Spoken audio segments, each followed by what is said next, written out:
मैंने कहा चलो जी अगर आपने कहा है तो मैं पीस देती हूँ। फिर मैं पीसना शुरू हो गई। ना सिर्फ मेरी दोरी डंडे नू ना वेखी जाओ, मेरे बंदे वाल भी वेखो।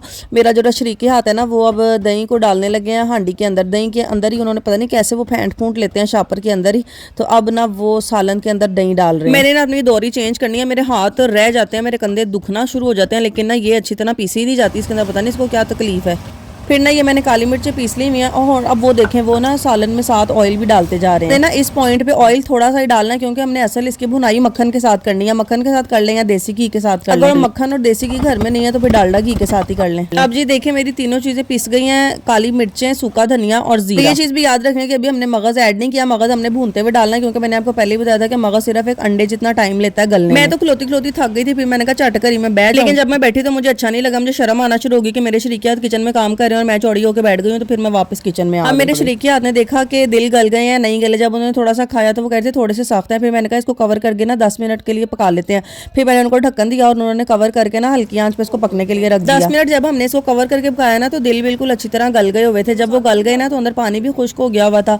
फिर उसके बाद हमने ना इसके अंदर ना जो 2 मगज हमने साफ किए थे वो हमने डाल दिया और इसको अच्छी तरह भून लिया कि मगज की स्मेल भी खत्म हो जाए और हर चीज अच्छी तरह। मेरे शरीकियात की शुरू से आदत है, हम घर में जब भी कुछ अच्छा बनाते हैं हमसे अकेले से नहीं खाया जाता जब तक हम किसी को बुला के अपने साथ खिला ना ले। फिर मेरे शरीकियात ने मेरे बहनोई को कॉल की कि आप लोग आ जाओ और खाना इधर खाएं।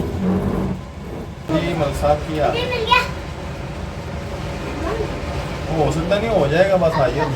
बस हमारा लाजवाब सा टकाटक आखिरी मराहिल में था। अब इन्होंने मक्खन पकड़ा और मक्खन के प्यारे प्यारे से स्लाइस किया और इसको भूनने के लिए इसके अंदर डाल दिया। मैं आपको बार बार कह रही हूँ माउथ वाटरिंग रेसिपी है, इतनी लजीज कि मैं आपको बता नहीं सकती। ये पता नहीं फिर इन्होंने क्या करना शुरू कर दिया। कहते हैं प्रोफेशनल ऐसे ही करते हैं। हम जहाँ पे खाने जाते हैं लक्ष्मी चौक में ना ये टकाटक खाने जाते हैं, बड़ा कोई मशहूर टकाटक है, तो ना वहाँ पर ये ऐसे करते हैं। वो सालन के तवे के ऊपर ना जहाँ वो टकाटक बनाते हैं उस तवे पर ना ये गर्म कर देते हैं नान। तो उन्होंने कहा मैं भी ऐसे कर लेता हूँ, तो उन्होंने सालन के अंदर नान को फेंक के गरम कर लिया और फिर जो हमने ये मोटा मोटा मसाला पीसा हुआ था ना ये डाल देना एंड पे नहीं, मतलब अभी भूनने में 5-10 मिनट पड़े हुए थे। मसाला डालने के बाद हमने 5-10 मिनट तक भूनना है इसको अच्छी तरह से और एंड पे आपने गार्निश करना है हरे धनिए के साथ, हरी मिर्चों के साथ और अदरक के साथ। और मुझे भी बहुत भूख लगी हुई थी और मौसम भी इतना प्यारा था, अभी भी बाहर बारिश हो रही थी। पैसे तो थोड़े लग जाते हैं लेकिन स्वाद आ जाता है खाने का।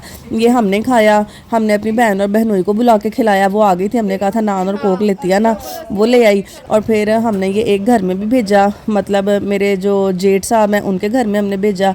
माशाल्लाह से हम इतनी फैमिली ने ये खाया और बड़ा मजा आया। हमारी कोशिश होती है कि हम लोग व्लॉग्स में आपको क्वालिटी कंटेंट प्रोवाइड करें, टिप्स दें और नॉलेज दें, और इन सब के साथ साथ फ़न भी होना चाहिए और फ़नी बातें भी होनी चाहिए ताकि आपका टाइम अच्छा गुजर जाए।